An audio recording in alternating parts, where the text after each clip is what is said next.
I am P Ranjit, faculty of history, Vyoma IAS के इस मंच पे आपका स्वागत है। हम पिछले क्लास को आगे बढ़ाते हुए वैदिक सभ्यता, वैदिक काल के बारे में कुछ बताने का प्रयास करूंगा।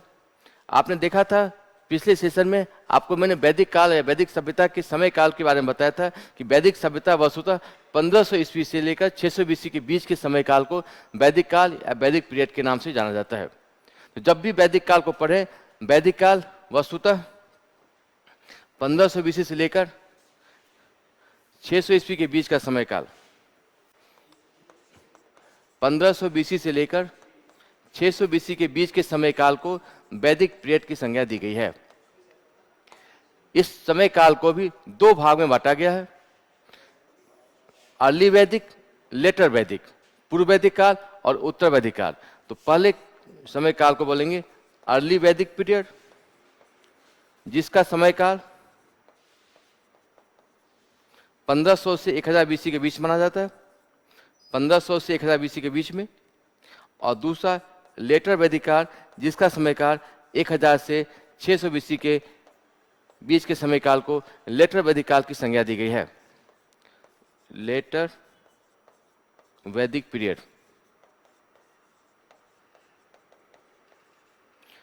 एक 1000 बीसी से लेकर 600 बीसी के बीच का काल।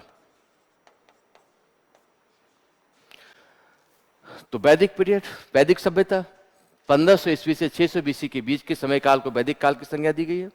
वैदिक काल को पढ़ने के दृष्टिकोण से इतिहासकारों ने दो भाग में बांट रखा है, अर्ली वैदिक काल और लेटर वैदिक काल, पूर्व वैदिक काल, उत्तर वैदिक काल। पूर्व वैदिक काल का समय काल 1500 बीसी से 1000 बीसी के बीच और उत्तर वैदिक काल का 1000 से 600 बीसी के बीच के समय काल को उत्तर वैदिक काल की संज्ञा दी गई है। तो जब भी हम इस जगह को पढ़ें, वैदिक काल को पढ़ें, तो वैदिक काल को पढ़ने का तात्पर्य आपको है कि पूर्व वैदिक काल से उत्तर वैदिक काल आते आते राजनीतिक, सामाजिक, आर्थिक और धार्मिक स्थिति में किस प्रकार से परिवर्तन हुए, चेंज और डेवलपमेंट किस प्रकार से हुए, यही आपके सवाल का बिंदु रहेगा, आपका प्रश्न रहेगा कि आखिर पूर्व वैदिक काल से उत्तर वैदिक काल आते आते व्यवस्था में किस प्रकार से परिवर्तन हुए, किस वजह से परिवर्तन हुए, और इस परिवर्तन ने बाद के दिनों में कितने हम लाभान्वित हुए, या इस परिवर्तन ने बाद के दिनों में कितने चेंज की भूमिका लाने में काम किया। तो जब भी आप पूर्व वैदिक काल से उत्तर वैदिक काल को पढ़ने का प्रयास करें, इस बात को ध्यान रखें कि अर्ली वैदिक काल से लेकर लेटर वैदिक काल आते आते व्यवस्था में किस प्रकार से परिवर्तन हुए, परिवर्तन किस बिंदु में देखने को मिलते हैं, परिवर्तन के कारक क्या थे और परिवर्तन क्यों हुए। आपका सवाल वस्तुतः यहीं से रहेगा कि पूर्व वैदिक काल से उत्तर वैदिक काल आते आते भारत के राजनीतिक, सामाजिक, आर्थिक, धार्मिक स्थिति में परिवर्तन क्यों हुए, कैसे हुए और कहाँ कहाँ देखने को हमें मिलते हैं, और वो परिवर्तन वर्तमान काल में कितने प्रासंगिक हैं। तो उसी चर्चा को हम आगे बढ़ाते हुए हम बताने का प्रयास करेंगे। सबसे पहले वैदिक काल का समाज, कि पूर्व वैदिक काल का समाज कैसा था और उत्तर वैदिक काल आते आते उस सामाजिक स्थिति में किस प्रकार से परिवर्तन देखने को मिलते हैं।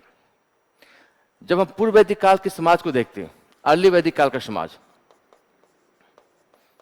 अर्ली वैदिक पीरियड, मैंने अभी आपको बताया जिसका समय का 1500 ईस्वी से प्रारंभ होता है। अर्ली वैदिक काल का समाज एक यायावरी समाज था, एक जनजातीय समाज था, एक ट्राइबल सोसाइटी थी। तो सबसे पहला पॉइंट आप यहाँ पर बताएंगे, यह एक प्रकार का जनजातीय समाज था,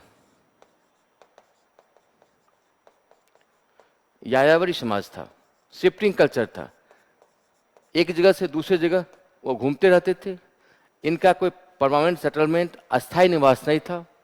वस्तुतः कबीला की तरह एक जगह से दूसरे जगह वो घूम घूम कर अपने जीवन निर्वाह को कर रहे थे। तीसरा, इस समाज में जाति प्रथा या वर्ण व्यवस्था जैसी अवधारणा देखने को नहीं मिलती है। नो कास्ट सिस्टम, ना कोई जाति प्रथा थी यहाँ पर, ना कोई वर्ण व्यवस्था थी। वर्ण व्यवस्था का उल्लेख भी ऋग्वेद के अंतिम चरण में 10वें सूक्त में, पुरुष सूक्त में 10वें मंडल में देखने को मिलता है। इसका तात्पर्य निकला वर्ण व्यवस्था का उल्लेख भी अर्ली वैदिक काल के अंतिम चरण में देखने को हमें मिलता है, जिसकी चर्चा हम बाद में करेंगे। तो यहाँ पे इस समाज में जाति प्रथा जैसी कोई व्यवस्था नहीं थी। वर्ण व्यवस्था जैसी संकल्पना का विकास भी उत्तर वैदिक काल के अंतिम चरण में देखने को मिलता है। एक प्रकार का जनजातीय समाज था, यायावरी समाज था। यहाँ पे अस्थायी निवास का कोई साक्ष्य नहीं मिलता है, घर बना के रहने का साक्ष्य नहीं मिलता है। लैंगिक समानताएं या लैंगिक भेदभाव देखने को कम मिलते हैं। महिलाओं को भी उचित दर्जा समाज में दिया गया था। महिलाओं की स्थिति अच्छी थी, आप ऐसा भी कह सकते हैं। इसके साथ साथ समाज में वर्गीय भावना देखने को नहीं मिलती है। क्लासिफिकेशन नहीं था, वर्गीय भावना कम देखने को मिलती है। और सबसे इंटरेस्टिंग बात, यह समाज एक प्रगतिशील या प्रोग्रेसिव समाज था। समाज में विकासवादी दृष्टिकोण था, प्रगतिशीलता थी, प्रगतिशील समाज था।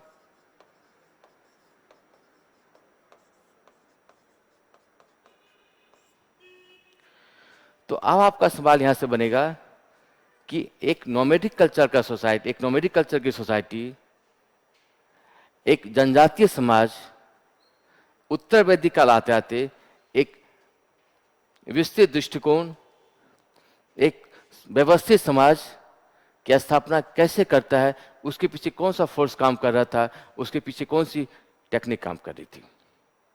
तो जब भी हम ऋग्वैदिक काल के, मोटा मोटी ऋग्वैदिक काल के समाज का व्याख्या करेंगे तो आप इन्हीं बिंदुओं पर आपको व्याख्या करनी पड़ेगी कि एक समाज एक ऐसा समाज था। ये आपको पता होगा, हमने पिछले क्लास में बताया था, ये हम लोग आर्यन लोग बाहर से भारत आए थे। हालांकि इस पर अभी बहुत सारी कंट्रोवर्सी है, लेकिन जो अभी सर्वमान्य मत यही है कि हम लोग मध्य एशिया से, ईरान के रास्ते भारत आए थे। जब यहाँ पे आए थे तो हड़प्पा काल धीरे धीरे समाप्त प्राय हो रही थी। हड़प्पा सभ्यता वैदिक सभ्यता से, उस वक्त हड़प्पा सभ्यता वैदिक सभ्यता से विकसित सभ्यता थी, लेकिन हड़प्पा सभ्यता को समाप्त करके हमने धीरे धीरे पहले ब्रह्मवत क्षेत्र, फिर गंगा यमुना के द्वाब की तरफ आगे बढ़ते चले गए। ये जब आगे बढ़ रहे थे तब इनके पास लोहे के हथियार या लोहे के औजार नहीं थी। इन्होंने आयरन की खोज नहीं की थी इस वक्त तक। और इनका समाज एक कबीलाई की टाइप के थे। उनकी जो सबसे बड़ी संस्था थी उसे जन कहा जाता था। और एक कबीला दूसरे कबीला से उत्तरोत्तर आगे बढ़ते बढ़ते ये धीरे धीरे जब 1000 BC तक का समय पार करते हैं, 1000 BC के समय काल आते आते फिर इनकी व्यवस्था में डायनामिक चेंज होता है और पुनः अब जो समाज आता है वो एक व्यवस्थित समाज की परिकल्पना तैयार करते हैं, जहां पे इस समाज में अस्थायी निवास के साक्ष्य मिलते हैं। अब वो जो उनकी यायावरी संस्कृति थी, जो घुमंतु या फिर जनजातीय समाज था, वो समाज टूटकर एक व्यवस्थित समाज बनता है। अब यहाँ पर वो जन की जगह जनपद की संकल्पना आती है, कृषि उनका मुख्य पेशा बनता है। इसके साथ साथ बहुत सारे ऐसे नई नई संकल्पनाएं, नई नई अवधारणाएं आती हैं। सपोज आपने सुना होगा गोत्र सिस्टम, वर्ण व्यवस्था जन्म के आधार पर, अब जन्म के आधार पर संकल्पित की जाती है। आश्रम व्यवस्था, वर्ण व्यवस्था, गोत्र सिस्टम, इसके साथ साथ संस्कार, 16 संस्कार, 3 प्रकार के ऋण, ये ऐसी व्यवस्था जो आज भी आपको हिंदू समाज में देखने को मिलेगी। इसकी जड़ें कहीं न कहीं उत्तर वैदिक काल में प्रारंभ होती है।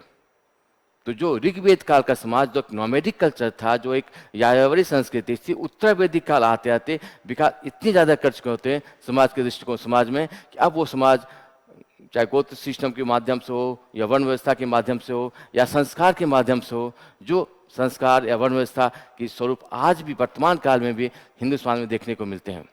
आपका सवाल यहीं पर रहेगा कि ऋग्वेद काल का समाज उत्तर वैदिक काल आते आते इतनी ज़्यादा बदलाव कैसे करता है, इसके पीछे कौन सा फोर्स काम कर रहा था, इसके पीछे कौन सी शक्ति काम कर रही थी, इसके पीछे कौन सा दबाव काम कर रहा था। तो ऋग्वेद काल और उत्तर वैदिक काल आते आते समाज में मूलभूत परिवर्तन देखने को मिलते हैं।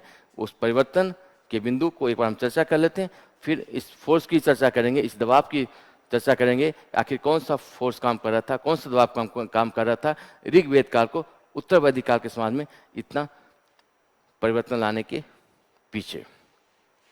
तो अगर उत्तर वैदिक काल के समाज की चर्चा करें,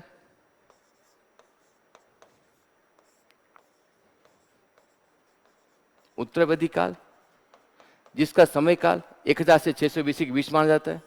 सबसे पहला, अब ये समाज में जनजातीय स्वरूप, समाज का जनजातीय स्वरूप समाप्त होता है और समाज व्यवस्थित और नियोजित समाज का व्यवस्थित और नियोजित समाज की संकल्पना स्थापित होती है। इसके साथ साथ जन की जगह जनपद की संकल्पना इस समाज में देखने को मिलती है। जन अब समाप्त हो जाता है और जन की जगह जनपद की संकल्पना इस समाज में आती है। समाज में अस्थायी वस्ती का साक्ष्य मिलने प्रारंभ हो जाते हैं, अस्थायी निवास। और अब यहाँ पर स्थायी निवास के साथ साथ ग्रामीण संरचना भी देखने को मिलती है। गांव का विकास और वन व्यवस्था का स्वरूप अब जटिल होता है। वन व्यवस्था का स्वरूप जटिल होता है और वन व्यवस्था अब वायवर्थ या जन्म के आधार पर तय किया जाने लगा। जो जिस वर्ण में जन्म लिया है वो उसी वर्ण का व्यक्ति मान लिया गया। अगर ब्राह्मण, 4 वर्ण माने गए, ब्राह्मण, क्षत्रिय, वैश्य और शूद्र। ब्राह्मण का बच्चा ब्राह्मण, वैश्य का बच्चा वैश्य, शूद्र का बच्चा शूद्र और क्षत्रिय का बच्चा क्षत्रिय ही माना जाने लगा। अब वर्ण व्यवस्था अपरिवर्तनशील हो गया, वर्ण बदलाव संभव नहीं रहा। इस वर्ण के साथ साथ 4 प्रकार के आश्रम व्यवस्था का प्रवेश होता है। 4 प्रकार के आश्रम व्यवस्था, और आश्रम व्यवस्था के माध्यम से वस्तुतः व्यक्ति के जीवन को, लाइफ सर्किल को नियोजित करने का प्रयास किया गया। 4 प्रकार के आश्रम थे, जिसका जावलोपनिषद में जिसका सर्वप्रथम वाला उल्लेख किया गया है।